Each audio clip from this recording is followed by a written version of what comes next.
आखिर वो कहां से रास्ता देखेंगे? तो उनको लिए उड़ता फिरता रडार भेजा गया जिसकी क्षमता 400 किलोमीटर थी।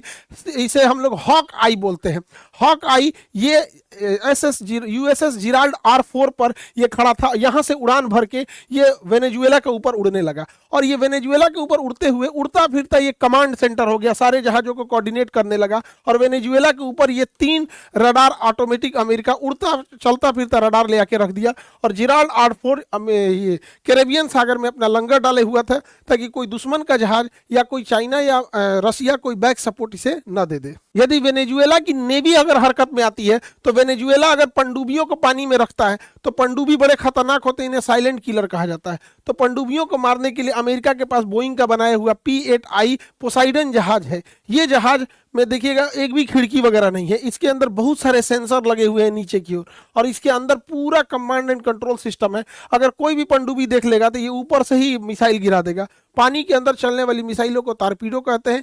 ये वेनेजुएला के नौसेना को ध्वस्त करने के लिए इसे लगाया गया था। ये भी ऊपर से कमांड कर रहा था। एक और सी हॉक कर रहा था, हॉकाई, और ऊपर से ये अपना पोसाइडन जहाज उसकी निगरानी कर रहा था। और वेनेजुएला के सामने पूरी की पूरी अमेरिका ने नौसेना का बेड़ा खड़ा कर दिया था। ये फुल फ्लेजेड वार के लिए रेडी थे कि अगर वेनेजुएला की ओर से कोई एक्शन लिया जाता है तो यहाँ जितने जहाज हैं रेडी टू मूव है। सब में कॉकपिट में पायलट बैठे हुए हैं, सब उसकी नेवी खड़ी हुई है, पीछे उसके प्यूर्टो रिको, फ्लोरिडा और अन्य एयरबेस पे पूरी की पूरी मिलिट्री तैनात थी। हर जहाज में कॉकपिट में जहाज में पायलट रेडी थे कि अगर वेनेजुएला की ओर से कोई अटैक आता है तो इतना तेजी से ये हमला करेंगे कि पूरी इस्टेब्लिशमेंट खत्म हो जाएगी। वेनेजुएला को ये लोग संभलने का मौका नहीं देते। और जब ये पूरी की पूरी अंदर प्रवेश कर गए सब, तब असली खेल चालू होता है। पूरे वेनेजुएला को आइसोलेट कर दिया जाता है और वेनेजुएला पे होता है अब साइबर अटैक।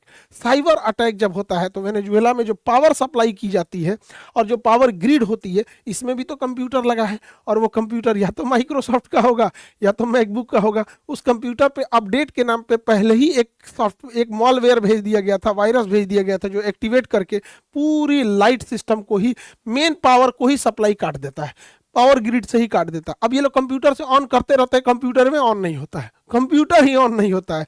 और चलो गूगल, माइक्रोसॉफ्ट और लैपटॉप, ये लोग का बार बार समझाते हैं कि अपना जब तक नहीं होगा तब तक दिक्कत होगा।